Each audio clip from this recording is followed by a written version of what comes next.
से बिहार में आपराधिक घटनाओं की एक श्रृंखला सी बन गई है और प्रशासन पूरी तरीके से नतमस्तक दिख रहा है।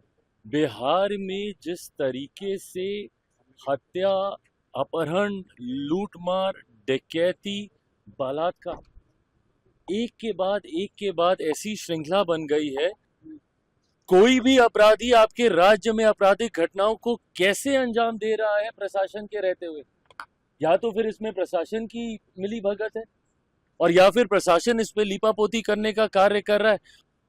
मुझे इस बात का दुख होता है कि मैं एक ऐसी सरकार का यहाँ पे समर्थन कर रहा हूं जहां पे अपराध पूरी तरीके से बेलगाम हो चुका है।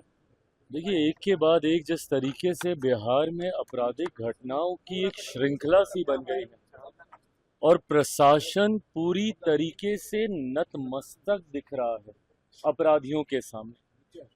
ये बात सही है कि जो ये घटना घटी है ये जितनी निंदनीय है, जितनी शर्मनाक है, कार्रवाई भी हुई, गिरफ्तारी भी हुई, पर पहली बात ऐसी घटनाएं घट क्यों रही हैं?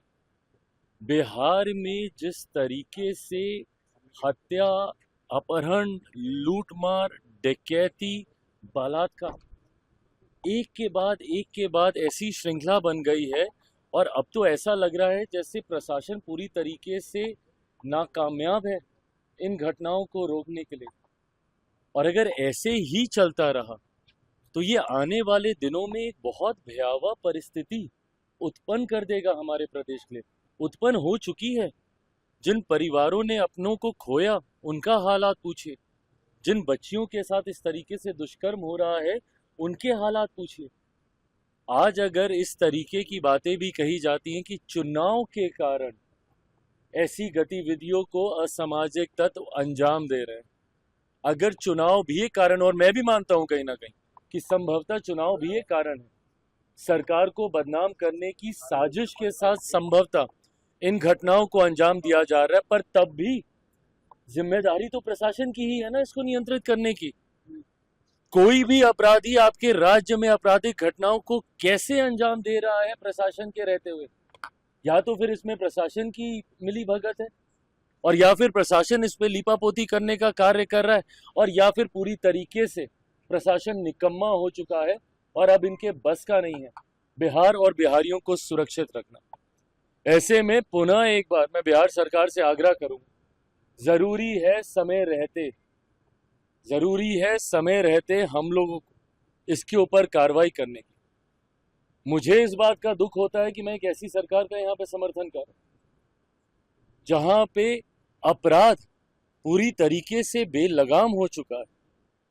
इस पे नियंत्रण पाना जरूरी होगा, नहीं तो इस तरीके से बिहार और बिहारियों की जिंदगी से होता हुआ खिलवाड़ बिहार को बहुत बुरे अंजाम तक पहुंचाएगा।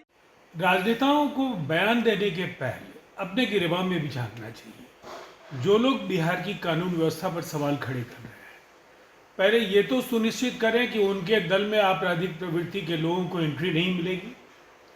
ये बेहद आवश्यक है कि नसीहत देना, आलोचना करना अगर केवल आपका कर्तव्य है और उससे आपकी जिम्मेदारी की तीसरी हो जाती है तो इतना काफ़ी नहीं है। देश में अपराध मुक्त किसी भी राज्य की कल्पना करना आज के दौर में बेहद मुश्किल है। घटनाएं कहीं भी होती हैं, बिहार में भी हुई है, लेकिन निसंदेह दूसरे राज्यों के मुकाबले बिहार की कानून व्यवस्था को बेहतर इसलिए हम मानते हैं कि बिहार की पुलिस जिम्मेदारी के साथ अपराधियों की गिरफ्तारी, घटनाओं का उद्भेदन और जिम्मेदार जो लोग हैं उनको कैसे कठोरतम सजा मिले इसकी रणनीति पर काम करती है। और बाजाबता 100 फास्ट ट्रैक कोर्ट बिहार में स्थापित किए जा रहे हैं और निसंदेह बिहार में अपराधियों की दाल नहीं गलने जा रही है। यहाँ अपराधियों पर बराबर पुलिस भारी है और आगे भी भारी रहेगी।